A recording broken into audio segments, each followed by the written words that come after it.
sommes depuis la semaine dernière dans une nouvelle thématique d'église. Une thématique qui m'enthousiasme particulièrement et cette thématique, elle est écrite juste ici. Elle s'intitule « Je marcherai encore ».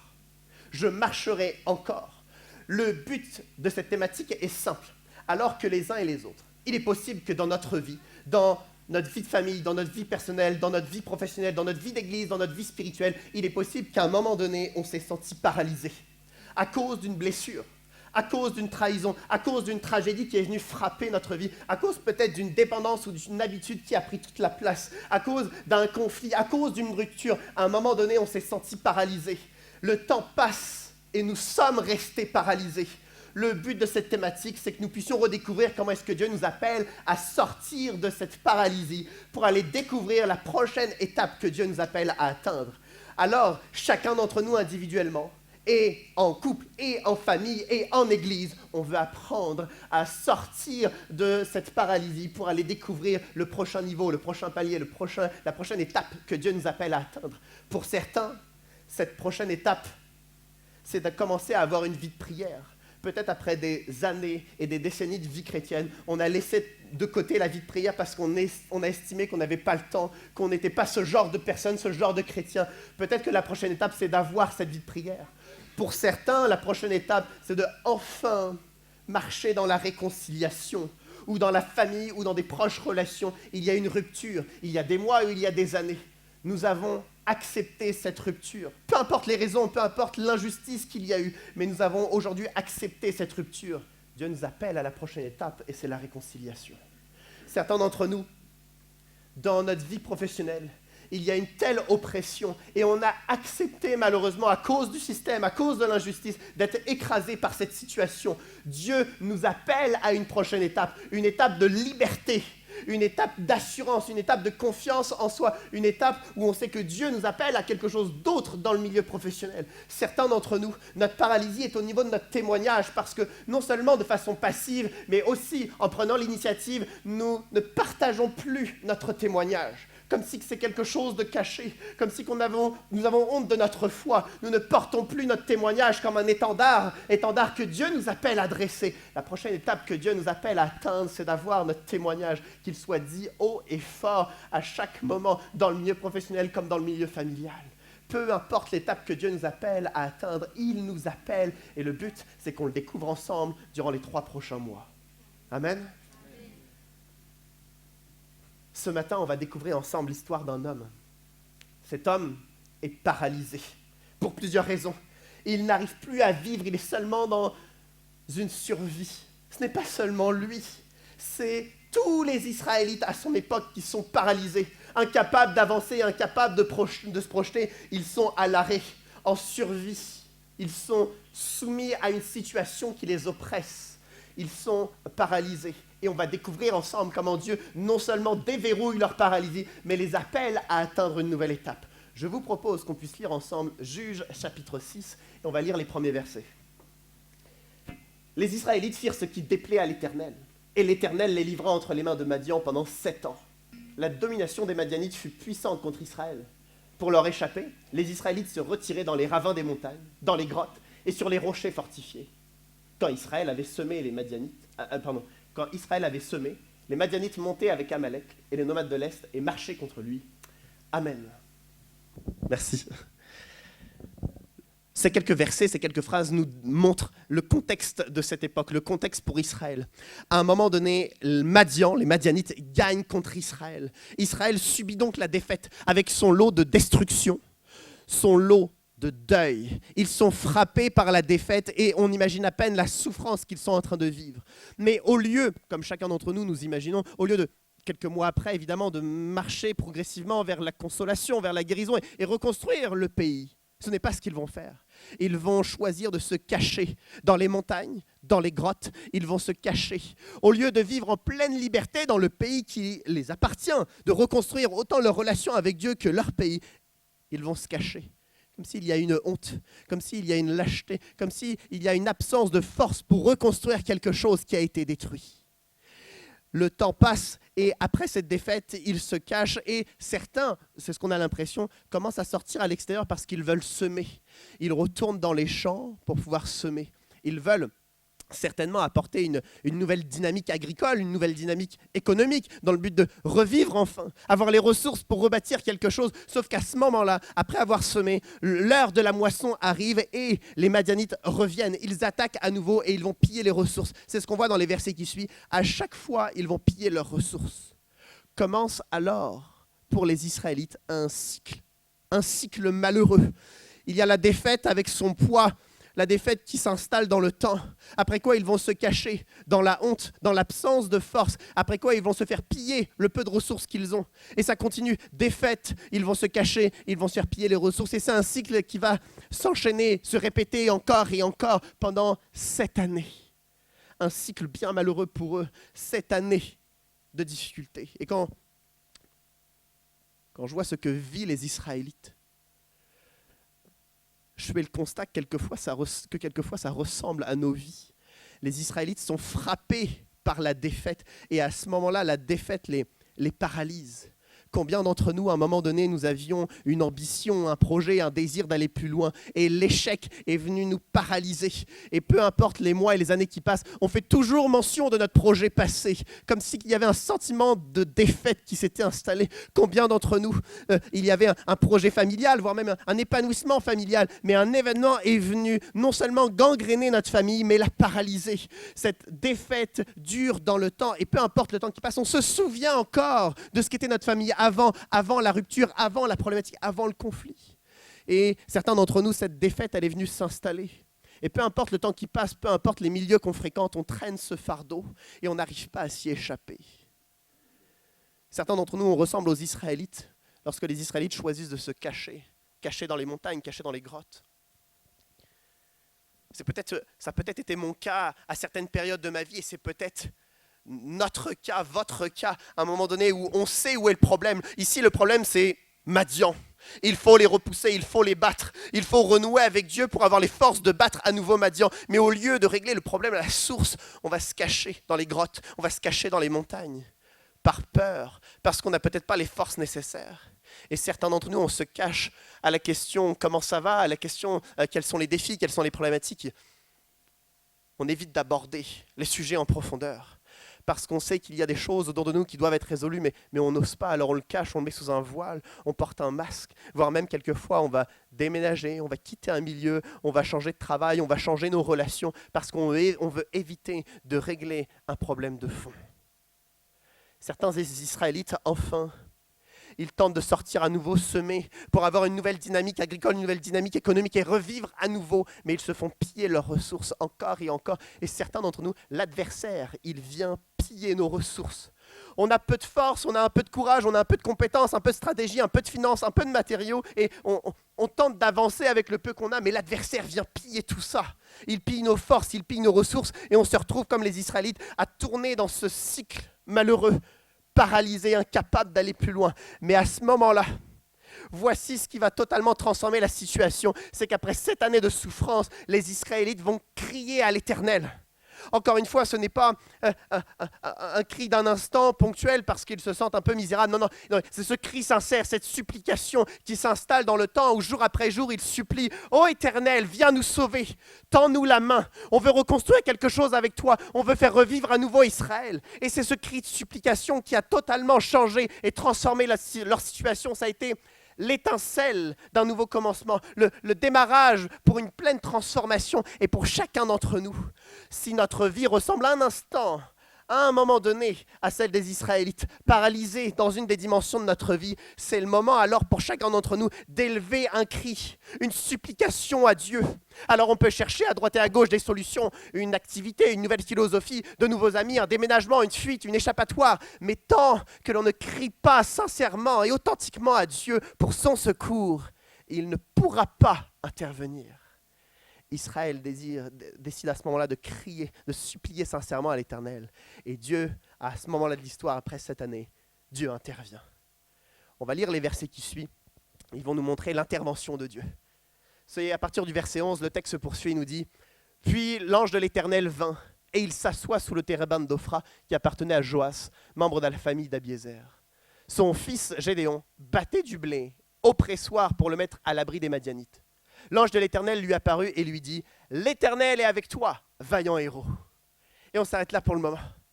Après 7 années de cycle malheureux, de souffrance, de cachette et de pillage, enfin il crie à l'Éternel. Et le texte nous dit que l'ange de l'Éternel apparaît. Et il va commencer à parler avec Gédéon, un des Israélites qui vit, qui est dans ce cycle malheureux. L'ange de l'Éternel apparaît. Et plus je lis ce verset 11 où l'ange apparaît, plus ça me montre que Dieu ne souhaite pas que les Israélites restent dans ce cycle malheureux, dans cette tentative de survie, dans cette vie dans les montagnes, cachée, pillée de toutes ses ressources. Dieu ne veut pas que ça soit, que ça reste la situation des Israélites. La norme, selon Dieu, ce n'est pas la défaite, se cacher et se faire piller de ses ressources par l'adversaire. Ce n'est pas la norme de Dieu. Quelquefois, nous constatons dans notre vie que nous survivons plus que nous ne vivions. Ce n'est pas la norme. Dieu nous appelle à tellement plus, une vie différente, à une nouvelle étape de vie. Ce n'est pas normal que nous traînons encore et encore le poids de la défaite. Ce n'est pas normal que nous nous cachons face à certaines problématiques. Il n'est pas normal que nous nous fassions encore et encore piller nos ressources. Ce n'est pas ce que Dieu nous appelle à vivre. C'est pourquoi, instantanément, au moment où le peuple crie à Dieu, Dieu entre en scène immédiatement, parce que ce n'est pas la norme. La norme de Dieu, c'est de nous amener à une nouvelle étape. L'ange de l'Éternel apparaît pour justement transformer l'étape de souffrance, de lâcheté, de difficulté dans laquelle se trouve Israël pour les amener à une nouvelle étape. L'ange de l'Éternel apparaît, peut-être au mauvais moment, puisque, pour être tout à fait exact, Gédéon est en train de battre du blé. Tout le monde à cette époque bat du blé dans une aire de battage à découvert. Et lui, il se cache dans le pressoir, l'endroit où on traite les raisins, la vigne, pour la transformer. Et il est en train de le faire dans un lieu qui n'est pas adapté. Et le texte nous dit, c'est pour le mettre à l'abri des Madianites. C'est-à-dire que le plan de Gédéon, c'est de cacher un peu de céréales sous le tapis du pressoir. Comme ça, lorsque les Madianites vont venir, parce qu'ils vont forcément venir. Parce que quand les Madianites vont attaquer, ils vont forcément attaquer. Quand les Madianites vont les battre, selon Gédéon, ils vont forcément se faire battre. Parce que lorsque les Madianites vont piller leurs ressources, parce que selon Gédéon, ils vont forcément gagner et piller leurs ressources, et bien là, cette fois-ci, il aurait gardé un peu de céréales de côté. C'est presque une situation ridicule, parce que nous qui sommes extérieurs à cette histoire, on la lit et on ne trouve pas ça normal. D'année en année, de tenter de cacher un peu de céréales de côté. Qu'est-ce que c'est que cet état d'esprit de survivant? Dieu, au contraire, pourrait l'appeler à aller affronter Madian et détruire Madian en face, mais ce n'est pas l'état d'esprit de Gédéon. L'état d'esprit de Gédéon n'est pas de régler le problème à la source. L'état d'esprit de Gédéon, c'est de cacher quelques graines de céréales sous le tapis, comme si ça allait être une source de vie, alors que c'est juste de la survie. Et l'ange arrive justement à ce moment-là, justement au moment où Gédéon est pris sur le fait, en train de cacher misérablement, ridiculement quelque chose. La première chose que l'ange de l'Éternel justement lui dit, c'est « L'Éternel est avec toi ». C'est une vérité spirituelle, c'est une promesse. Mais cette promesse ne décrit pas du tout la réalité de Gédéon. Il est en train de faire des actions de survie, des actions, permettez-moi de le dire, tellement ridicules par rapport à ce que Dieu pourrait faire dans sa vie. Alors cette vérité spirituelle, l'Éternel est avec toi, vient bousculer ces petites actions de survie. Nous faisons des petites actions de survie où on tente, s'il y a un défi, s'il y a une problématique, on va aller voir peut-être dans une nouvelle philosophie de vie, dans une façon de s'organiser différente. On va peut-être commencer une activité sportive, ça va peut-être changer toute notre vie. On va faire un nouveau peut-être régime, on va peut-être essayer de changer nos relations, on va peut-être essayer de faire des petits changements dans notre vie et peut-être qu'il y aura un peu d'épanouissement. Peut-être que grâce à ça, on va quitter notre zone de paralysie. Gédéon est en train de cacher des petites céréales sous le tapis comme si ça allait changer quelque chose. Alors que ce qui change vraiment, c'est lorsque l'ange de l'Éternel arrive et il lui annonce cette vérité spirituelle qui vient bousculer évidemment sa réalité. Et cette vérité, c'est l'Éternel est avec toi. Comme si qu'au moment où l'Éternel est là et avec nous, là seulement la situation peut changer. Là seulement la situation peut être transformée. Quelquefois, nous restons paralysés. Les mois passant, les années passant, parce que nous n'avons pas encore cherché la solution de Dieu. On a cherché d'autres solutions, à mettre des céréales sous le tapis, comme si ça allait changer notre situation. Il est nécessaire pour chacun d'entre nous que nous ayons cette prise de conscience, recherchant les vérités spirituelles, recherchant les promesses de Dieu. L'Éternel est avec nous. L'ange poursuit en disant « Vaillant héros ». À nouveau, les petites actions de Gédéon, vaillant héros, ce n'est pas du tout une description de qui il est. Ça ne décrit pas du tout ce qu'il est en train de faire. Il n'est pas un vaillant héros. Il y a même certains commentateurs qui sont un peu plus tranchés. Ils disent qu'il est lâche dans ses actions, lâche. Lorsque l'ange l'appelle vaillant héros, il ne décrit pas sa réalité. Il lui fait une promesse de ce qu'il peut devenir si Gédéon commence à suivre Dieu. On est paralysé dans certaines situations. Et lorsque Dieu nous appelle comme il appelle Gédéon, c'est parce qu'il y a une possibilité de progrès, il y a une possibilité d'atteindre une nouvelle étape. Quand on voit Gédéon à ce moment-là en train de cacher des céréales, ça n'a pas beaucoup de sens, ça ne change pas vraiment la situation géopolitique de la région.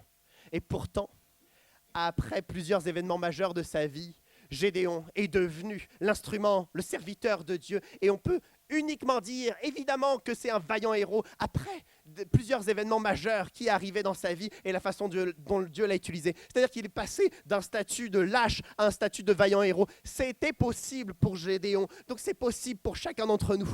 Dieu nous appelle. Peut-être que certains d'entre nous, dans le secret, dans l'intimité de Dieu, peut-être que Dieu nous appelle justement vaillant héros. Peut-être que pour certains d'entre nous, Dieu nous appelle témoin efficace. Peut-être que pour certains d'entre nous, Dieu nous appelle serviteur consacré. Pour certains d'entre nous, nous sommes un homme ou une femme de prière pour Dieu. Pour certains d'entre nous, nous sommes une personne qui prêche. Pour certains d'entre nous, nous sommes une personne qui accompagne. Pour certains d'entre nous, Dieu nous appelle à une étape particulière. La question est, devons-nous regarder notre situation actuelle avec peut-être nos actions qui ne changent pas, ne transforment pas notre situation, ou devons-nous commencer à tendre l'oreille sur l'appel que Dieu nous donne? Gédéon est passé d'un statut à un autre. C'était pour lui montrer, au moment où l'ange l'appelle vaillant héros, c'était pour lui montrer qu'il y avait une issue, il y avait un chemin, il y avait une direction, il y avait un nouveau statut qui était possible. J'aimerais dire que pour chacun d'entre nous, Dieu a prévu un nouveau statut, une nouvelle étape, parce que Dieu nous appelle. Gédéon, à ce moment-là, n'est pas du tout ni une élite spirituelle, ni une élite quoi qu'il arrive. Les choses spirituelles ne sont pas pour une élite ou pour une personne parmi nous ou une autre. L'appel de Dieu est pour 100% d'entre nous.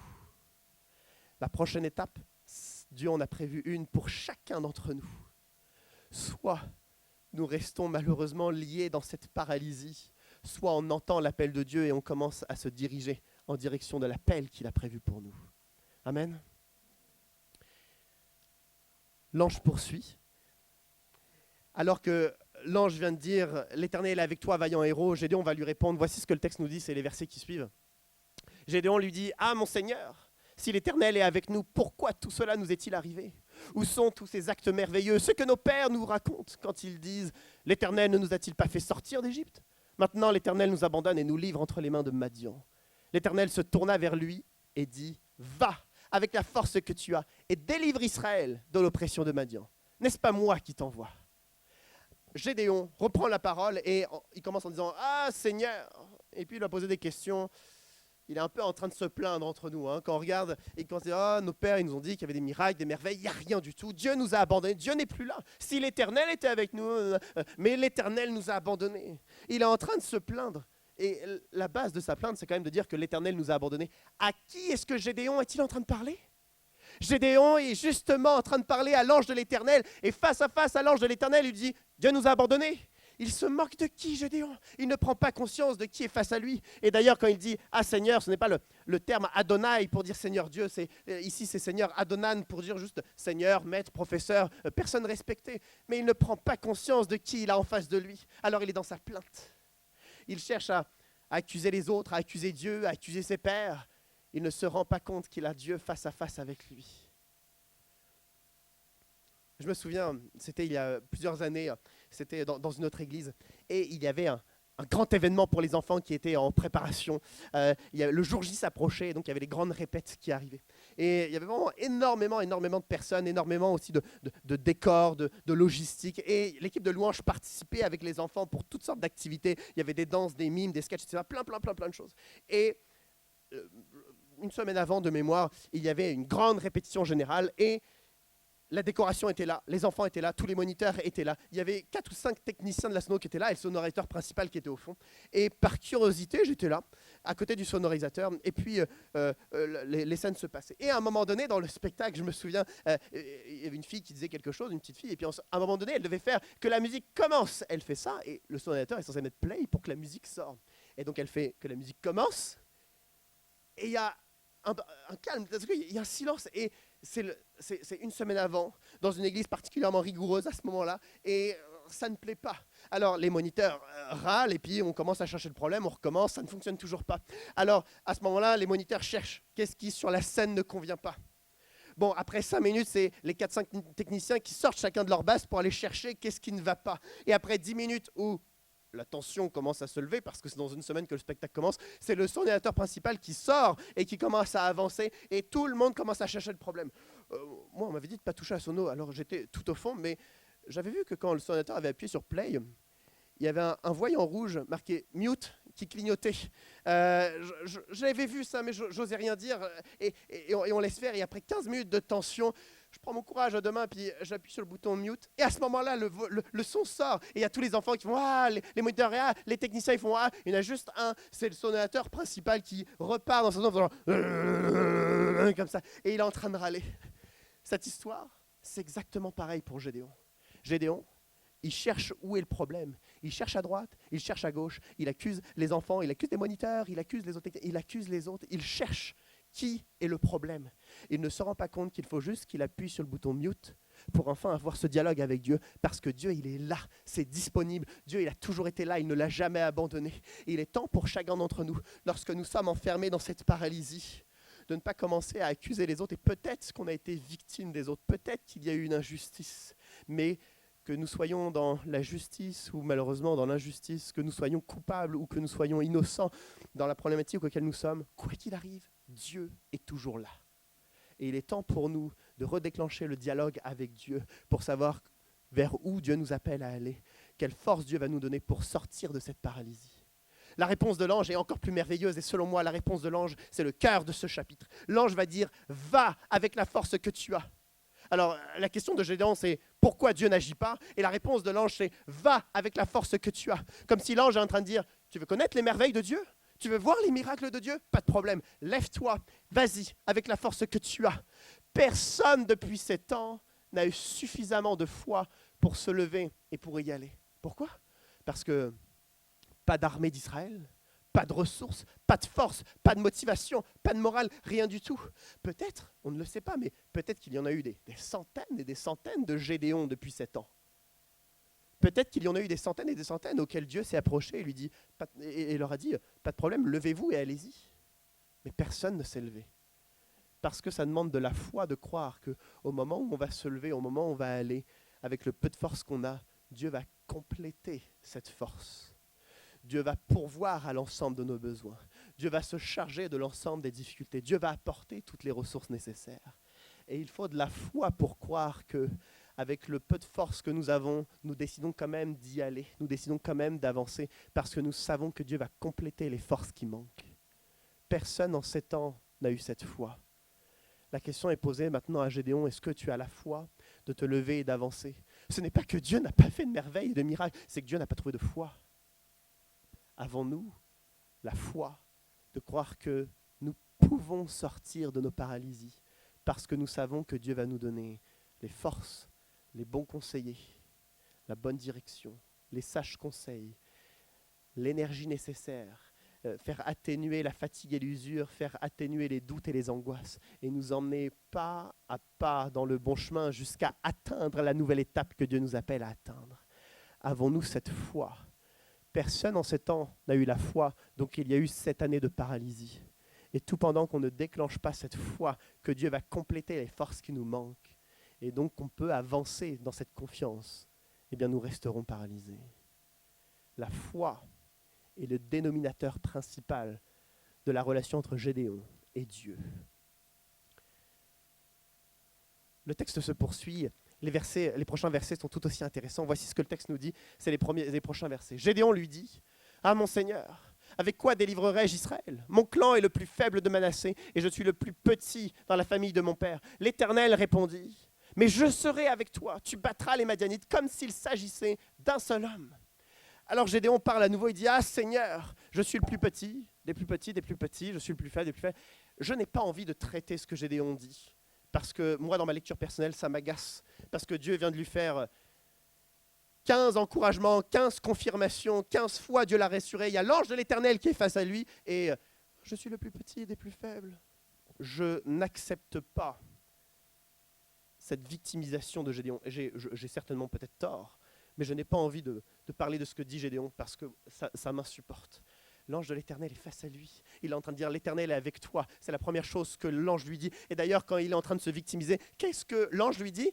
Mais je serai avec toi. Il lui répète la même chose qu'il lui a dit au début parce que il n'y a rien à dire de plus. L'ange de l'Éternel est face à face avec Gédéon. Il est en train de l'encourager. Je serai avec toi, vaillant héros. Voici la nouvelle étape. Voici comment je vais compléter ta force. Voici comment tu es censé avoir la foi. Je vais être avec toi. Voici ce qui va se passer. Et Gédéon qui continue encore et encore à montrer sa petitesse. Il ne prend pas conscience de ce que Dieu s'apprête à faire pour lui. Mais Dieu est tellement patient et rempli de grâce pour Gédéon, autant que pour moi, autant que pour chacun d'entre nous, que l'ange va lui donner encore une confirmation. Dieu va lui donner encore une confirmation. Il va lui dire qu'il va battre Madian comme si c'était un seul homme. L'armée de Madian, c'est 120 000 soldats. Une armée gigantesque. Et la puissance de Dieu à l'œuvre, c'est comme si que les 120 000 vont être réduits à un seul homme. La tâche qui paraît impossible, infaisable, est maintenant réduite entre les mains de Dieu. Gédéon se sentait le plus petit, mais Gédéon va réduire la force de l'adversaire pour que la tâche puisse être possible. Lorsque nous sommes paralysés, nous avons l'impression que le prochain pas va être impossible, tellement dur que chaque obstacle que nous devrons franchir pour atteindre la prochaine étape, ce sont des montagnes infranchissables. Mais nous devons prendre conscience que la puissance de Dieu à l'œuvre réduit chaque montagne, chaque obstacle, chaque adversaire, de sorte qu'on passe de pas à pas jusqu'à la prochaine étape par la grâce de Dieu. Amen. Et il y a ce dernier passage que je trouve magnifique. Gédéon veut encore un dernier signe. C'est pour ça que je ne supporte pas beaucoup Gédéon. Encore une fois, il a besoin d'une confirmation. La vérité, c'est que je ne le supporte pas trop, c'est parce que je ressemble trop à Gédéon de demander encore une dernière confirmation. Et c'est ce que Gédéon va faire. Il va demander encore une dernière confirmation. On peut lire le dernier passage. Gédéon lui dit, si j'ai trouvé grâce à tes yeux, il n'a toujours pas compris qu'il a trouvé grâce aux yeux de Dieu. Si j'ai trouvé grâce à tes yeux, donne-moi un signe pour montrer que c'est bien toi qui me parles. Ne t'éloigne pas d'ici jusqu'à ce que je revienne auprès de toi, que j'apporte mon offrande et que je la dépose devant toi. L'ange de Dieu lui dit, prends la viande et les pains sans levain, pose-les sur ce rocher et verse le jus par-dessus. C'est ce que Gédéon fit. L'ange de l'Éternel avança le bâton qu'il avait à la main et en toucha la viande et les pains sans levain. Alors un feu s'éleva du rocher, un feu qui brûla la viande et les pains sans levain. Puis l'ange de l'Éternel disparut à la vue de Gédéon. Cette dernière confirmation, je la trouve tellement belle parce qu'on voit Gédéon qui veut cette fois-ci, lui, apporter quelque chose pour Dieu. Alors il va chercher de la viande, il va faire du pain, il va préparer un jus, il va l'apporter. L'ange va lui donner les directives, le poser sur un rocher d'une certaine façon, la viande, le pain, puis le jus par-dessus. Et sans aucun moyen de l'allumer, sans allumette ni quoi que ce soit, le bâton de l'ange s'approche et le feu consomme le tout, comme pour montrer que Dieu acquiesce cette offrande. Cette fois-ci, c'est Gédéon qui fait un pas vers Dieu. Cette fois-ci, c'est Gédéon qui offre quelque chose. Qu'est-ce que l'on offre à Dieu pour quitter cette zone de paralysie ? Lorsqu'on regarde la balance entre les attentes de Dieu et nos besoins, on crie souvent à Dieu pour nous aider dans nos problèmes de santé, dans notre famille, dans nos défis, dans notre vie de tous les jours. De son côté, Dieu nous appelle à l'aimer, à le servir, à témoigner, à lui obéir. Et lorsqu'on regarde cette balance, est-ce que cette balance est équilibrée ? Ou est-ce qu'alors on néglige les attentes de Dieu et nous sommes uniquement dans la consommation de ce que Dieu pourrait nous apporter ? J'aime beaucoup ce que l'apôtre Paul dit dans Romains chapitre 6, dans les premiers versets. L'apôtre Paul dit « Qu'allons-nous donc faire ? Persisterons-nous dans le péché et multiplier la grâce ? Certainement pas. Persisterons-nous dans l'ignorance de ce que Dieu nous demande? Persisterions-nous dans la désobéissance? Est-ce que l'on va persévérer dans l'ignorance de ce que Dieu nous demande? Est-ce qu'on va persévérer sans témoigner, sans le servir, sans l'aimer et simplement faire multiplier la grâce? C'est-à-dire que Dieu, donne-moi tout ce que je veux, tout ce dont j'ai besoin. Mais est-ce que nous, on honore les consignes de Dieu, les exigences de Dieu? Est-ce qu'il y a cet équilibre? Et la réponse de Paul, c'est certainement pas. Nous ne profiterons pas uniquement de la grâce, mais en retour, nous ne persisterons pas dans le péché. Nous obéirons, nous aimerons Dieu, nous le servirons, nous témoignerons. Et cet équilibre est tellement important. Merci Dieu pour cette grâce qui se multiplie encore et encore. Mais cette grâce, elle est active si et seulement si on a l'intention d'obéir à Dieu, l'intention de le suivre, l'intention de s'engager, l'intention de lui obéir. Et un pas après l'autre, on arrive à lui obéir. Et il y a une vitalité dans cette obéissance, il y a une faveur particulière. Alors cette fois-ci, c'est au tour de Gédéon d'aller apporter quelque chose à Dieu. À la fin de la prédication, ça sera à notre tour d'apporter quelque chose à Dieu. À la fin de la prédication, il y aura un appel à la prière. Ou pendant que les musiciens, tout à l'heure, joueront quelques chants, on aura la possibilité de se lever, de s'avancer. Ça sera notre façon à nous d'apporter quelque chose à Dieu, d'apporter notre engagement, d'apporter notre ferme résolution, d'apporter notre choix. Notre choix est simple.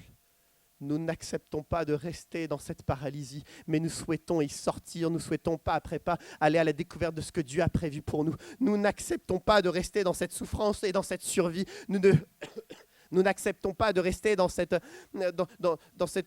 cycle qui est malheureux, mais nous souhaitons sortir de cette paralysie pour aller à la découverte de ce que Dieu peut nous apporter. Et avec puissance et fidélité, comment est-ce que Dieu va alors agir dans notre vie? Et il y aura un appel à la prière parce qu'on croit que lorsqu'on va prier avec vous, on va vous accompagner dans cette nouvelle dynamique. On va prier pour vous, on va croire que Dieu va faire quelque chose.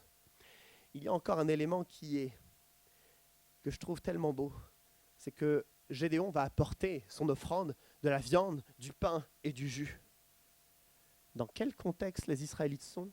Depuis 7 ans, ils se font piller toutes leurs ressources. Ils n'ont pas de viande en abondance. Et ils n'ont presque plus de pain. Et ils n'ont presque plus de jus.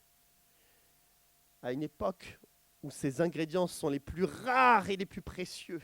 Ils sont d'un jour à l'autre au moment où les Madianites vont arriver. C'est-à-dire que chacun de ces ingrédients est terriblement précieux. Et pourtant, il ose les apporter à Dieu. Ça, c'est une déclaration de foi. Ça veut dire que demain, lorsque les Madianites viendront, attaqueront, ils ne nous pilleront pas, mais on gagnera contre eux. Alors, sans peur, il apporte viande, pain et jus pour Dieu, parce qu'il proclame que demain, il ne se fera pas piller. Je demandais à l'équipe de louanges de me rejoindre. Et dans un instant, on va avoir ce moment d'appel à la prière. De même que Gédéon se lève par la foi et fait cette offrande pour prouver à Dieu, voici, ô Dieu, que demain, je sais que j'aurai un lendemain. Demain, je sais que ça va exister. Demain, je sais que j'aurai les ressources. Demain, je sais qu'on pourra vaincre Madian. Cette offrande que Gédéon fait à Dieu, on peut faire exactement la même. On peut offrir à Dieu ce qui est de plus précieux, ce qu'on essaye de conserver, ce qu'on a du mal à renoncer. On peut tout apporter à Dieu et voir quel changement, quelle transformation il peut faire dans notre vie.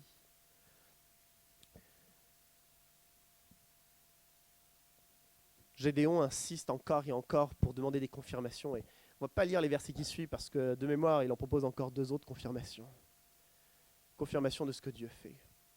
Et là où je pourrais être indélicat avec Gédéon, ce que je veux souligner, c'est l'infinie patience de Dieu qui jalonne, qui confirme encore et encore. Chacun d'entre nous, il y a peut-être une dimension dans notre vie où nous sommes paralysés. Dans la vie de couple, dans la vie de famille, dans les défis personnels ou au travail, il y a une paralysie dans la vie spirituelle, il y a une paralysie peut-être dans la vie d'église. Mais Dieu est capable de tracer pas après pas, étape après étape, un chemin. Je ne souhaite pas qu'on passe les semaines, qu'on passe les mois, qu'on passe les années en restant dans cette paralysie. Mais on a l'opportunité ce matin, alors qu'on s'approche de Dieu, de supplier au Dieu, viens changer notre vie. Alors je vais vous demander à tous de vous lever. Et alors que l'équipe de louange va commencer à jouer le prochain chant, on va avoir l'occasion.